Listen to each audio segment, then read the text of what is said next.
और बड़ी खबर आपको बता देते हैं, अतीक अहमद से जुड़ी हुई। उत्तर प्रदेश में दाखिल कर चुका है अतीक अहमद का काफिला। यूपी के झांसी पहुंच चुका है अतीक का काफिला। साबरमती से प्रयागराज एक बार फिर से अतीक अहमद को लाया जा रहा है। अतीक के काफिले के साथ भारी संख्या में पुलिस बलों की मौजूदगी है। भारी सुरक्षा व्यवस्था के बीच अतीक अहमद को प्रयागराज लाया जा रहा है और जो पूरा काफिला है अतीक अहमद का, वो उत्तर प्रदेश में प्रवेश कर चुका है। डर सता रहा है माफिया अतीक अहमद को। चेहरे पर खौफ है, जुबान पर दहशत है, क्योंकि बयान जिस तरह के दे रहा है उससे कम से कम यही लगता है ना सिर्फ एनकाउंटर का डर सता रहा है अतीक अहमद को, बल्कि यह भी पता चल चुका है कि अब उसका साम्राज्य नहीं रहा है, खत्म हो चुका है। जब मध्य प्रदेश के शिवपुरी में काफिला रिफ्रेशमेंट के लिए कुछ देर के लिए रोका गया, वापस जब गाड़ी में चढ़ रहा था अतीक अहमद, तो उसकी तरफ से बात कही गई कि मेरा पूरा परिवार खत्म हो रहा है।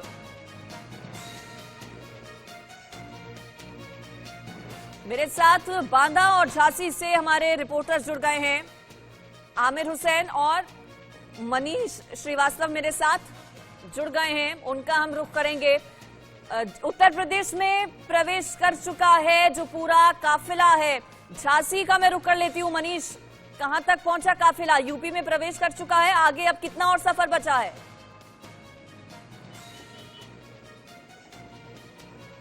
मैं आपको बताऊं, इस समय झांसी में प्रवेश कर गया है अतीक का काफिला और यहां पर पुलिस लाइन में इस काफिले को रोका गया है, जिस तरीके से पिछली बार रोका गया था।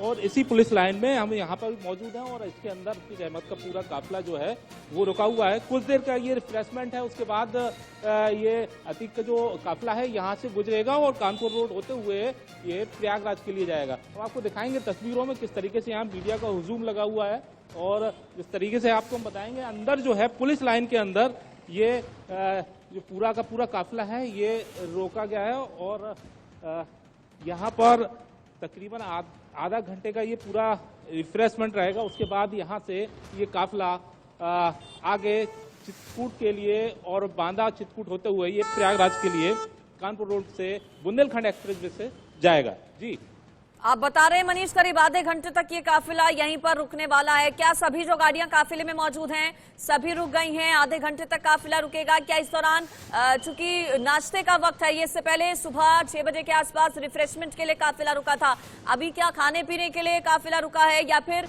जो टीम है उसमें अदला बदली की जाएगी इसलिए रुका है ये काफिला?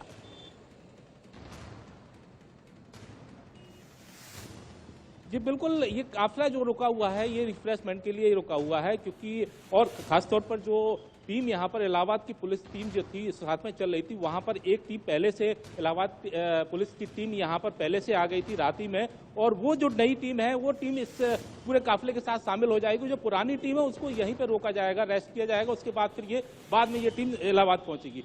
यही एक पिछली बार भी जो पुलिस लाइन में रोका गया था, इसीलिए रोका गया था रिफ्रेशमेंट में। और जो टीम के बदलाव की बात है, जो साथ में सुरक्षा व्यवस्था जो चल रही है उनमें भी जो जवान है जो थके हुए हैं उनको भी रेस्ट दिया जाएगा। जी, इसके बाद क्या पूरा रूट रहने वाला है? झांसी के बाद अगला पड़ाव क्या होगा? आगे अगले रूट पर अगर आगे बढ़े हम तो आगे कैसे पूरा जो रास्ता है वो चलेगा?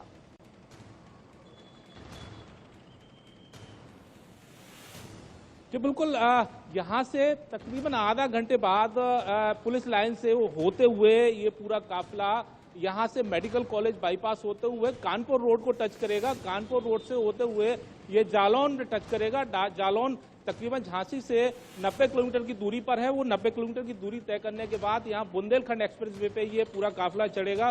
वो बुंदेलखंड एक्सप्रेसवे होते हुए ये बांदा, चित्रकूट और हमीरपुर होते हुए ये प्रयागराज के लिए पहुंचेगा। ठीक है, आप मनीष मेरे साथ बने रहिए। बांदा का मैं रुख कर लेती हूँ। बांदा से मेरे साथ आमिर जुड़े हुए हैं। आमिर, बांदा कितने बजे पहुंच जाएगा काफिला? चूंकि अभी तो झांसी में रुका हुआ है, बांदा में अतीक अहमद का काफिला जब पहुंचेगा तो इसको देखते हुए, हालांकि पहले से बहुत ज्यादा जबरदस्त सिक्योरिटी है, लेकिन क्या अतिरिक्त वहां पर जिस रास्ते से होते हुए काफिला जाएगा वहां पर क्या तैनाती रहेगी अतिरिक्त सुरक्षा बलों की? बांदा प्रशासन कितना तैयार है? अंजलि, बता दूं मैं आपको, जैसे मैं सहयोगी ने बताया, मनीष जी ने बताया कि अभी काफिला झांसी में रुका हुआ है और आधे घंटे रिफ्रेशमेंट के रुका रहेगा और उसके बाद निकलेगा। और जिस तरह बताया उन्होंने कि उसके बाद लगभग 1 से 1.5 घंटा लगेगा बुंदेलखंड एक्सप्रेस में पहुंचने में, और बुंदेलखंड एक्सप्रेस में पहुंचने के बाद लगभग 1.5 से 2 घंटा ही लगता है बांदा पहुंचने में। तो कह सकते हैं कि अगर अब से आधे घंटे बाद ये काफिला निकलेगा तो ये मान सकते हैं कि काफिला लगभग 4 से 5 घंटे में ये बांदा को क्रॉस करेगा। तो कह सकते हैं कि 5 घंटे बाद लगभग जो है ये 1 बजे के आसपास, 1 से 2 के आसपास ये काफिला बांदा से क्रॉस करेगा और बांदा से होते हुए ये चित्रकूट पहुंचेगा। और चित्रकूट से चूंकि एक्सप्रेस खत्म हो जाता है, इसलिए चित्रकूट से फिर साधारण रोड से जो है वो काफिला प्रयागराज के लिए जाएगा। अब इस बीच हो सकता है कि चित्रकूट में भी इस काफिले को रिफ्रेशमेंट की रोका जाए, क्योंकि सफर लंबा है, टाइमिंग काफी हो जाती है, तो रोक सकते हैं। अगर नहीं रोकते तो उसके बाद चित्रकूट से आगे का रास्ता वो अमूमन तो 2 घंटे का होता है, लेकिन अगर ट्रैफिक ज्यादा हो तो 3 से 4 घंटे भी लग सकते हैं। तो कह सकते हैं शाम के 5 बजे तक जो है काफिला जो है ये प्रयागराज तक पहुंच जाएगा। जी अंजलि। आमिर महत्वपूर्ण जानकारी दे रहे हैं, बता रहे हैं कि बांदा से प्रयागराज तक का कितना लंबा सफर है। शाम 4 से 5 बजे के बीच करीब जो पूरा काफिला है वो पहुंच जाएगा प्रयागराज। जानकारी क्या मिल रही है मनीष? और चूंकि शाम हो जाएगी पहुंचते पहुंचते, क्या आज ही पेशी होगी कोर्ट में अतीक अहमद की?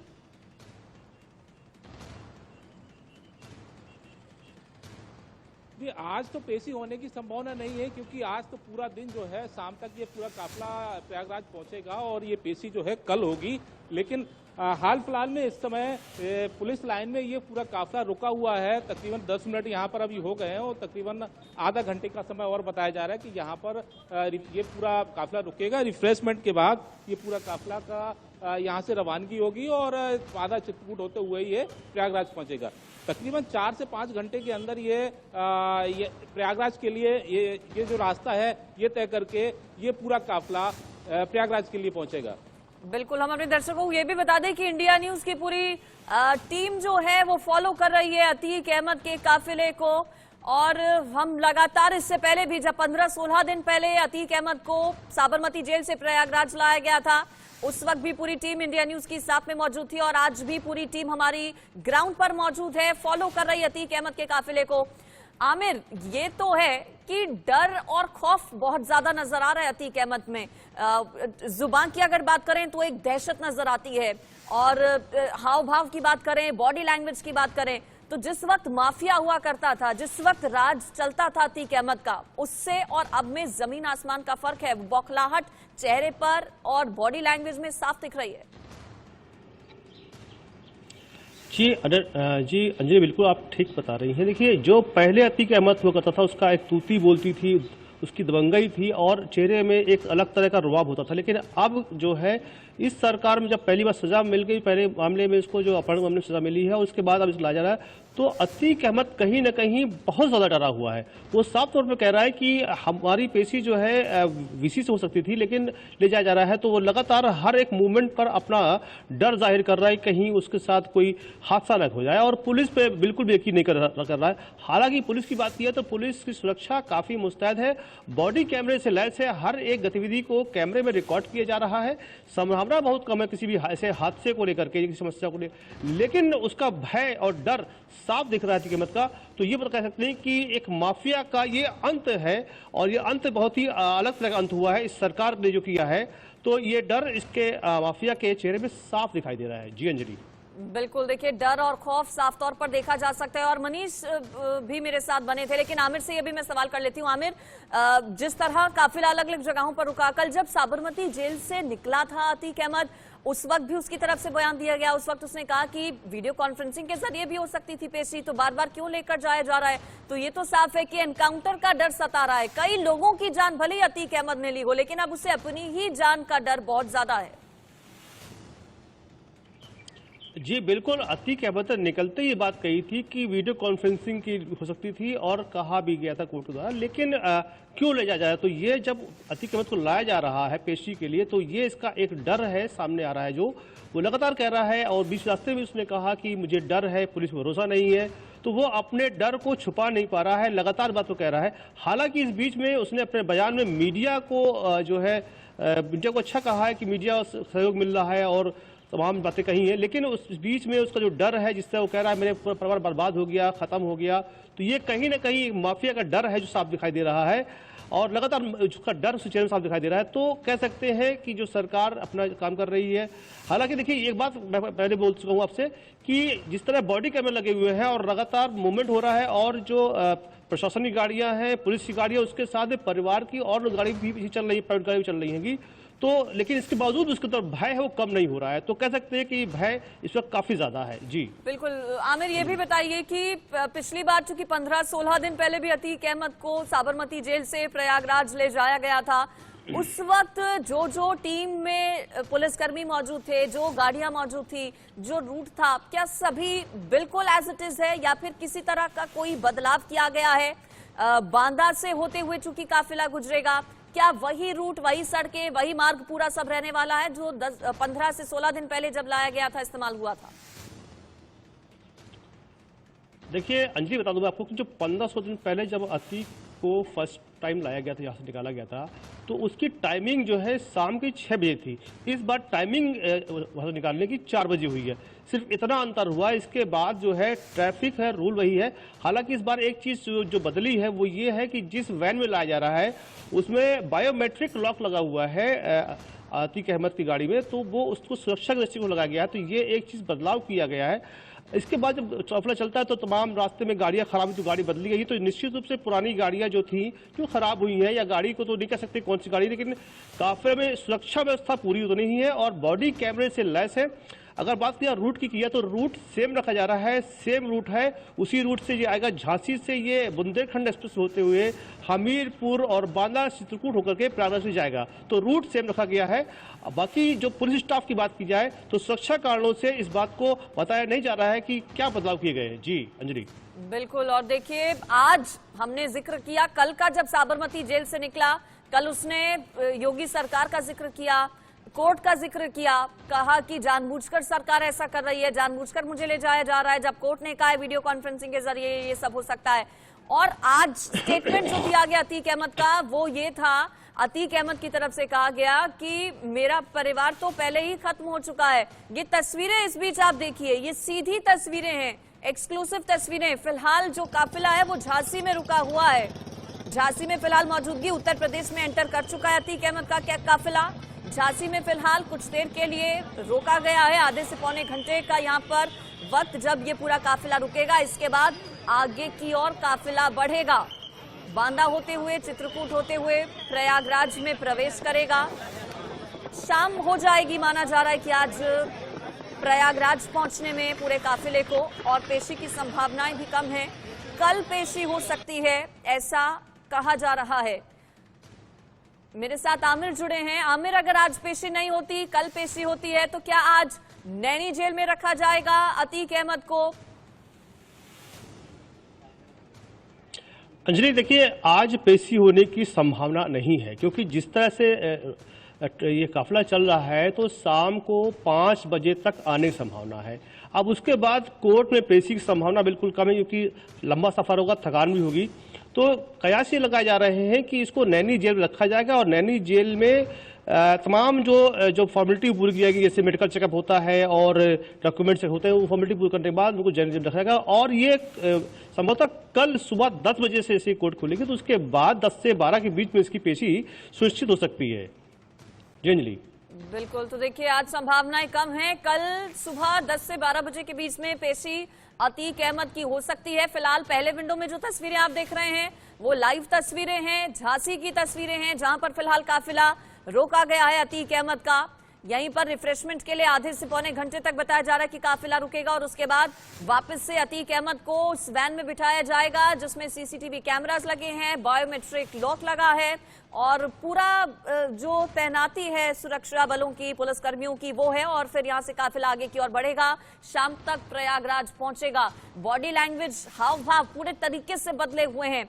आमिर, आज का इससे पहले मैं जिक्र कर रही थी, सीधी तस्वीरें आ गई, वो हम दिखा रहे हैं अपने दर्शकों को।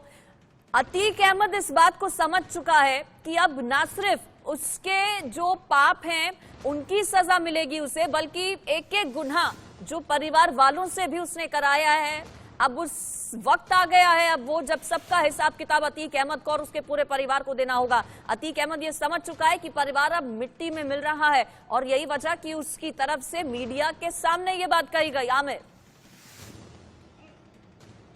देखिए, अतीक ने जो बताया है कि मेरा परिवार मिट्टी में मिल रहा है, तो ये उसका डर साफ दिखाई दे रहा है। हालांकि बात यह है सज़ा मिलने की, तो देखिए गुनाह किया है तो हिसाब तो देना पड़ेगा और सज़ा मिलना शुरू हो चुकी है।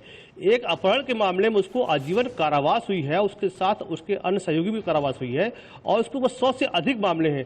अब तो अतीक अहमद को हर एक मामले में जवाब देना पड़ेगा और हर एक मामले में उसे इंसाफ का सामना करना पड़ेगा। यही उसका डर है कि इतने मामले इतने ज़्यादा हैं कि अगर वो हर मामले में सज़ा होती है या आधे मामले में अगर सज़ा होती है तो पूरी उम्र जो है उसकी सज़ा में कट जाएगी। तो ये कहीं ना कहीं भय उसका है। और उसके साथ जो सहयोगी हैं, जो डायरेक्ट है, इनडायरेक्ट है, परिवार के लोग और लोग सहयोगी हैं, वो जो भी कहीं भी जरा भी शामिल है इस आपराधिक कृत्य में, तो उनका भी हिसाब होना बाकी है। तो अपराध छुपता नहीं है और अपराधी बचता नहीं है, ये साफ है। और सरकार की नीति भी साफ है कि अपराध के खिलाफ जीरो टॉलरेंस है। तो सरकार उस नीति पर काम कर रही है, इसलिए अपराधी को सजा मिलेगी और मिलकर रहेगी। जी बिल्कुल, देखिए अब वक्त आ गया है। योगी सरकार चूंकि उत्तर प्रदेश में है, ऐसे में एक एक डॉन की बात करें, माफिया की बात करें, गुंडे बदमाशों की बात करें, तो सब में डर और खौफ है। और अतीक अहमद जो कि उत्तर प्रदेश का सबसे बड़ा गुंडा माना जाता था, अब उसकी उल्टी गिनती शुरू हो चुकी है। गुजरात के साबरमती जेल से दूसरी बार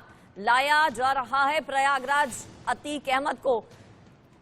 तस्वीरें अलग अलग जगहों से जहां जहां काफिला रुका है वहां की सामने आ रही हैं और वो सबसे पहले हम अपने दर्शकों तक पहुंचा रहे हैं, क्योंकि पूरी टीम इंडिया न्यूज की ग्राउंड पर मौजूद है। एक एक उस जगह पर जहां जहां ये पूरा काफिला रुका, जिस जिस रास्ते से, जिस जिस मार्ग से होते हुए काफिला आ रहा है, सभी जगहों पर हमारे रिपोर्टर्स तैनात हैं। और जतिन रावल, इंडिया न्यूज संवाददाता, पूरे काफिले को साबरमती से फॉलो कर रहे हैं, प्रयागराज तक फॉलो करेंगे। और यही वजह कि पल पल का अपडेट सबसे पहले हम पहुंचा रहे हैं आप तक। डर और खौफ बहुत ज्यादा देखा जा सकता है अतीक अहमद में। फिलहाल झांसी में काफिला जो है वो रुका हुआ है।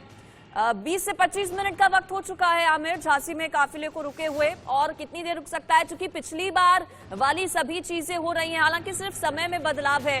पिछली बार कितनी देर झांसी में रुका था काफिला और झांसी के बाद अगला स्टॉपेज क्या हो सकता है?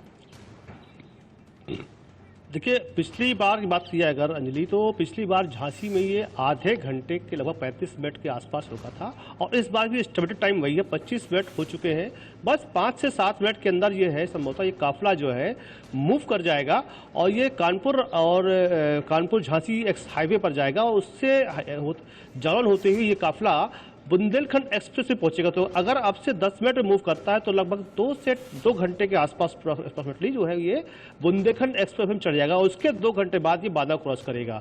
तो कह सकते हैं कि अब से 10 से 5 मिनट, बस 5-7 मिनट ही कह सकते हैं, इस बात जो है झांसी से जो है काफिला मूव करेगा और बांदा की तरफ बांदा होते हुए प्रयागराज की गुजरेगा। जी बिल्कुल।